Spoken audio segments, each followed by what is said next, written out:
அரசு மருத்துவமனைகளுக்கு பிரசவத்திற்கு வரும் தாய்மார்களுக்கு உடற்பயிற்சி மற்றும் யோகா பயிற்சி அளிப்பதன் மூலம் பேறுகால இறப்பு விகிதம் குறைந்திருப்பதாக மருத்துவத்துறை அமைச்சர் மா சுப்பிரமணியன் தெரிவித்திருக்கிறார். நானும் கூட சொன்னேன், கடந்த ஆண்டு மகப்பேறு மரண விகிதம் 55% கடந்திருந்தது.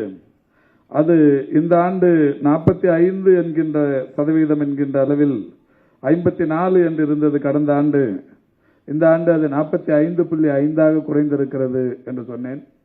உடனடியாக நம்முடைய செயலாளர் அவர்கள் அதிலும் இன்னமும் குறைந்தால் நன்றாக இருக்கும் என்று சொன்னார்கள். அதற்கான ஒரு நல்ல முயற்சியாகத்தான் இந்த கருத்தரங்கம் இப்போது நடைபெற்றுக் கொண்டிருப்பதாக நான் கருதுகிறேன்.